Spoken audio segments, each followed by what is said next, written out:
You are on 24 News, the defense program like every Wednesday. Good evening, Chidalia. Good evening. We are going to talk to you about Deal, which is responding to the deadly attack on Hamas. That happened last night but also a few minutes ago. Exactly. This afternoon, there was a strike against an infrastructure containing weapons and a drone and perhaps even a paraglider like the one we saw on October 7th. So that's the infrastructure that was hit. Last night, there were also major strikes. We can see in this image of a paraglider or a drone, we don't know yet. Here we are, but we can see it very clearly. Thank you. Last night, there were also major strikes and dozens of targets in Ramaz were hit, this time throughout the Gaza Strip. And the army has detailed the targets. So there were major terrorists who were targeted. There were also observation posts, weapons production sites, launch pads, and tunnels. And in the last 24 hours, the army has also targeted many terrorists from Iran. Terrorists with command posts. Exactly.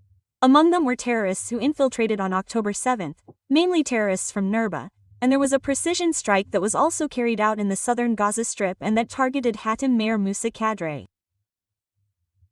He is a commander from Nurba who ordered the attack on Kibbutz NHLA on October 7th, and at 10 a.m. today, Saul announced that the ceasefire had been restored and is now preparing to receive the bodies of two hostages who are supposedly Sar Barour and Amram Cooper, whom Hamas claimed to have located yesterday. They are preparing, but still nothing from Hamas since Hamas clearly does not want or intend to return them today. This would be yet another violation of the ceasefire. And not the first. What is significant is that there have been 4 deaths since the ceasefire on the Israeli side. Yes, first, the day after the ceasefire, on October 11th, there was Dudin Shmuel Gedrayamim who had been seriously injured a few days earlier by the explosion of a Saul grenade in Hanwans. On October 19th, 2 soldiers were killed, Major Yunif Kola and Staff Sergeant Ida Yavid, who were killed by an anti-tank missile in the Rafah region.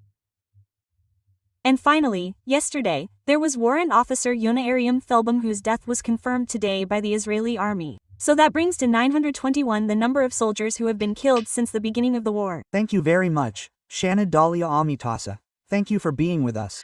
You are a reserve colonel and former officer of The Shabak. Is it that Hamas, which continues its provocations, is ultimately seeking above all to maintain its tunnels?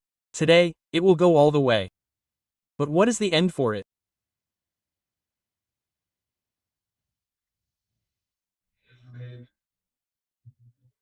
We must understand that the strategy of the is to drag it out as long as possible, and when we understand that this is its strategy, because what will preserve its power in the Gaza Strip in the face of the inhabitants, and this will preserve its possibility of integrating itself the next day into the power, no matter who it is. So, of course, what it wants by dragging it out is to take care of the deceased hostages when it could return them much more quickly.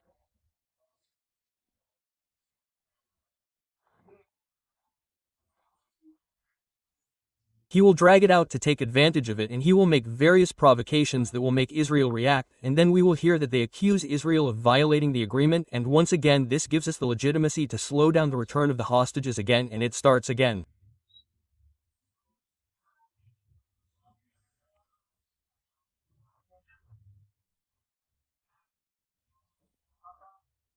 So it is a circle that is at the base of the strategy of dragging it out to have more time to be able to reorganize and survive, to go further, with the support of the Americans and the states, which are the mediating states.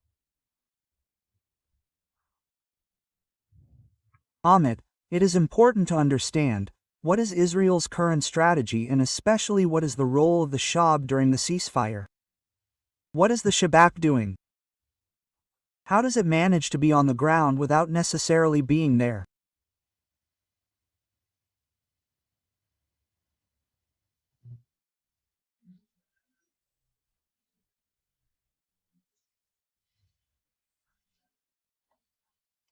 We are now finding in the obligations stipulated by the agreement that is not good for Israel. But in concrete terms, we have received all the hostages alive, and so Israel has decided to pay the price. But, in all this, where we obviously cannot, break the ceasefire agreement, where we cannot, stop everything in front of the Americans, we find ourselves in a period of contention, that is to say, the Americans are holding us back so that we do not violate the ceasefire. And yet we have to do something. And this something also includes what you just mentioned, namely the work of the Shabak. The situation we currently find ourselves in the Gaza Strip is certainly better than it was when we were, beyond the borders on October 7th, because now we are in the Gaza Strip itself. We have a red line, of course, but our ability to enter from the point of view of intelligence from 504, from the Shabak and these units that have agents, we know that we had a problem using human informants. Today, we have more approaches on the ground. Can meet these people, of course, discreetly and through all sorts of means of communication, but we have more capacity than before, and from the point of view of the Shabbat, what it does is, among other things, use operational tools that were not numerous on October 7th. We can't say that there weren't any at all, but there weren't as many as we have today. And another thing that the Shabbat does is, of course, check all the information that we have, about the deceased hostages, because we know that we have most of the information on their location and we are waiting for the Hamas to give it back to us, in the right way, so to speak. And as proof, what was filmed where we saw the Hamas acting out a comedy where they were passing a corpse from one place to another and they brought the Red Cross to pretend that they had just found it on land. It was quite a spectacle that was filmed by the army, and it was only after that we knew exactly what to film and where to control the situation. That is the work of the Shabak today. Stay with us on this. According to specialized sites, satellite image sites prove that Iran has resumed certain nuclear activities in the country. We asked an expert on the Iranian issue, former diplomat and counterterrorism specialist Dr. Amir Hamidi. Listen to his answer. What we are seeing today in the Islamic Republic is not clear. There are problematic things in Iran. The regime is rearming not against its enemies but against its population. The Bashid, the Minister of Intelligence, the Revolutionary Guards have used these weapons, expanded their internal forces, recruited new paramilitaries and have done what is necessary to prepare not for national defense madness but against its population. At the same time, we are seeing terrible research being done. Students, women, activists, even children are arrested, expelled, murdered, executed. In a matter of minutes, the judicial system has become a machine of death and not of justice.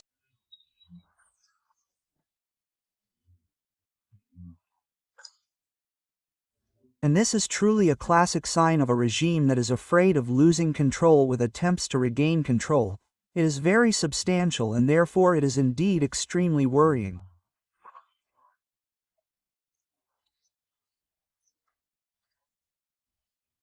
The courage of a nation that refuses to kneel from Zayan to Tehran in Kurdistan to the village of Belauti. People are rising up and fighting against the regime. Iran is fighting its people. The world must see this clearly. The Islamic Republic is not Iran. Faced with these statements just made by Amir Hamidi, do you think a resumption of the war against the Hezbollah and Iran is truly inevitable?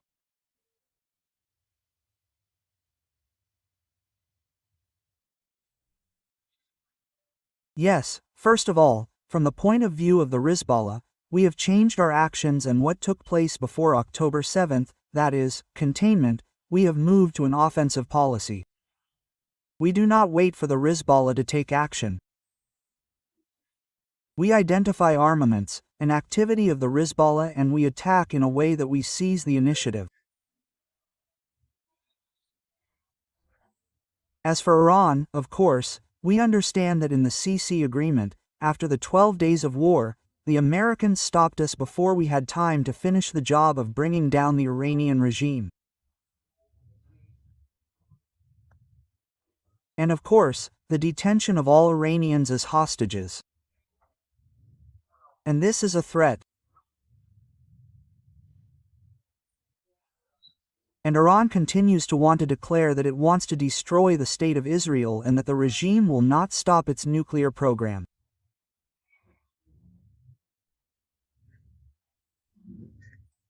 Ultimately, he continues this action and risks attracting the wrath of an action that will have to take place to finish the job and to destroy all the capabilities that today threaten not only Israel, but, with the increasing range of Iranian missiles and their plans, which threaten all of Europe and America as well.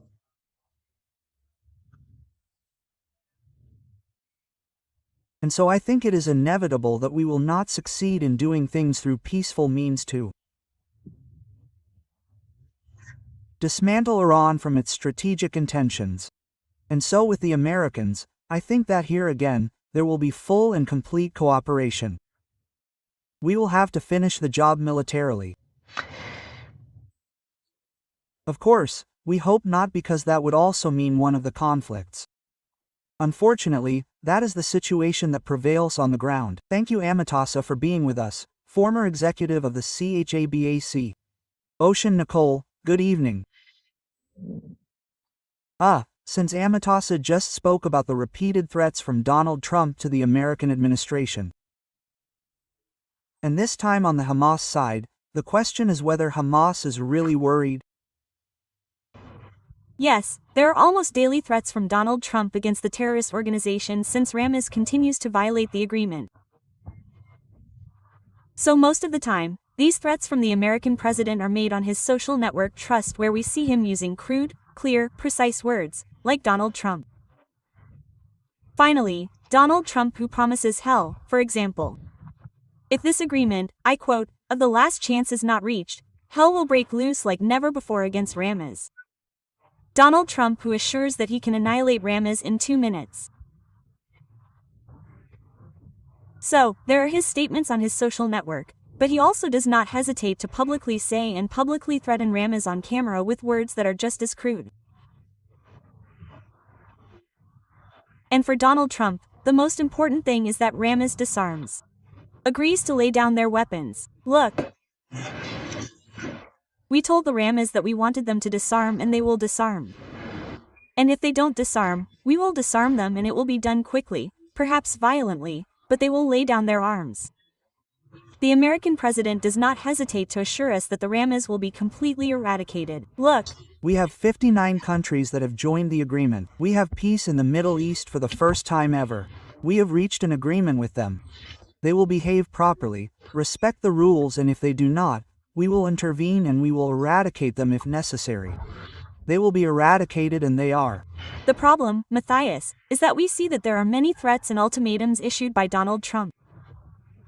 The problem is that in the end, well, it doesn't do much for the Hamas, who continue to violate the ceasefire and who continue to deceive both Israel and the United States. Thank you very much, O.C. Nicole. Let's go to the Al Coast. Alex Plitzes, former Pentagon agent and researcher at the Atlantine Canero.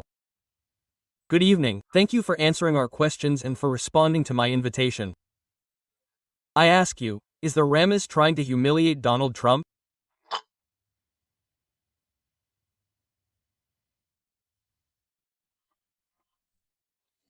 I think they are incompetent for now.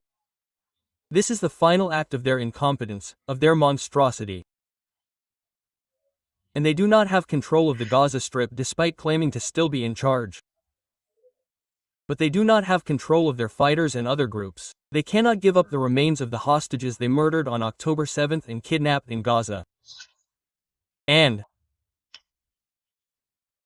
this is just a clown show that Hamas is putting on as usual.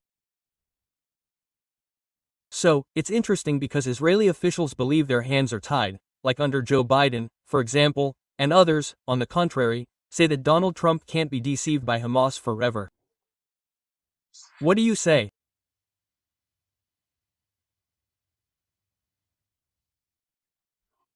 I think we're trying to avoid, in general, an insurrection in Gaza. And if the locals reject the governing authorities, reject the security forces that were put in place afterwards, and take up arms again, that will be a problem. I think the president is trying to put pressure on Hamas to fulfill its obligations in the first phase of the agreement, namely to return all the dead hostages that it still holds in Gaza, and then try to get to the second stage, which will be the most difficult, namely the world community.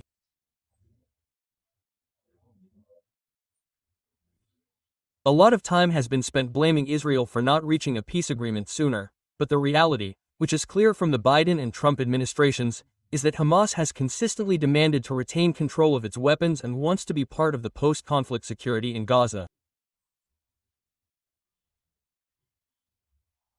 And that is unacceptable to anyone because if it remains armed, it will bring back October 7th. There is no way we can leave them armed on Israel's border.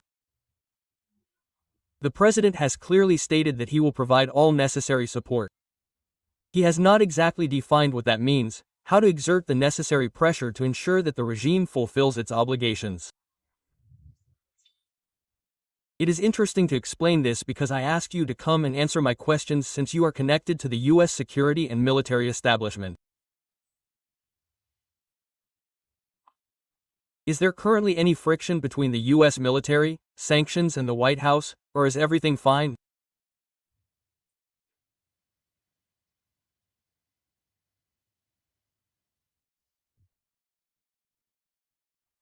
In speaking with colleagues at CENTCOM, the Pentagon, and Washington, I haven't heard of any problems between the White House and CENTCOM. Things are working well. Fu has been taking over from General Kurilla for months. There are no problems between them. The command, is being taken over by the previous vice commander, and so policy and politics and the military are implementing what policy dictates, and from what I can see, the command is fulfilling its duties. It doesn't seem like there are any problems between the White House and the military. You were deployed, if I'm not mistaken, to Afghanistan and several other places in regional conflicts. How do you explain, so you're very familiar with this jihadist culture, how do you ultimately explain that there's always this dual, this triple role of Qatar each time, blocking progress?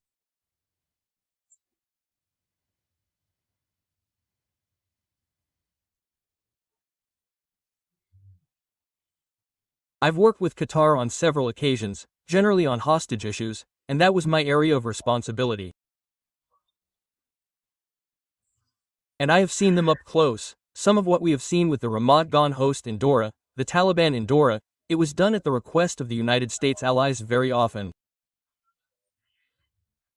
So there is a possible platform for negotiation and Qatar serves as this platform. I know that Prime Minister Netanyahu has made public allegations when he felt that the Qatari government was preventing the necessary efforts, and I have not heard the same thing from the American side, so Qatar has the position of mediator between the parties and they have also spoken with the ministers to discuss these problems. Both sides must say that they need Qatar as mediators because they have to work to resolve 40 or 60 problems at the same time. This is a mediation that they take upon themselves, and they have been criticized. They have been attacked twice by the Iranians on the one hand and the Israelis on the other. So, it's a very complex situation, and the United States has declared Qatar a major ally, not at the moment, and so we have a very important base in Doha, and so things are closely linked with many governments. So the situation is very complicated. Very quickly, in 30 seconds, Qatar believes that Hamas violated the ceasefire. Is it a smokescreen or is it real in 30 seconds?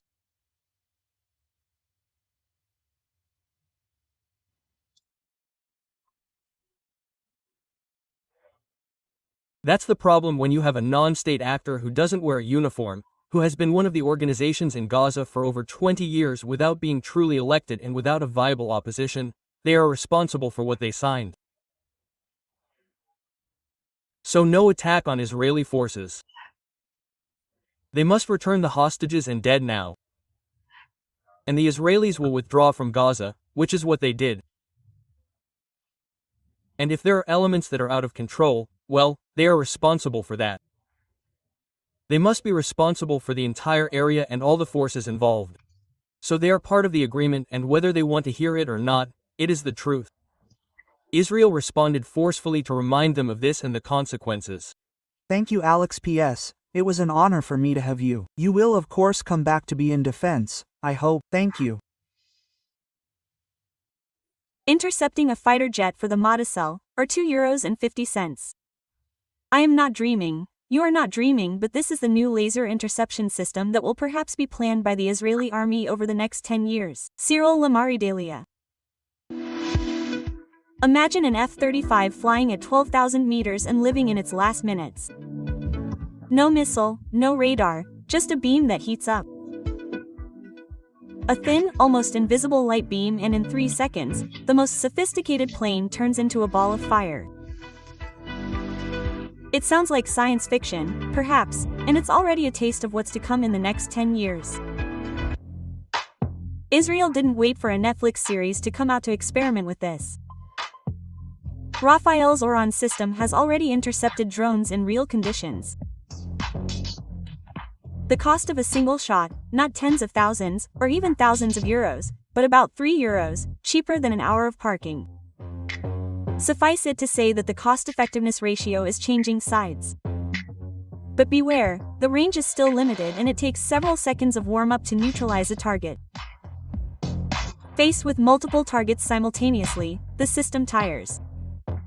And meanwhile, in the rest of the world, the United States, as always, tried first. A laser mounted on a Boeing 747 managed to shoot down a ballistic missile. Then the project was abandoned due to lack of budget. Since then, he has been working on miniature versions, armored vehicles, ships, and drones. China aims to fire lasers from submarines and burn satellites in orbit.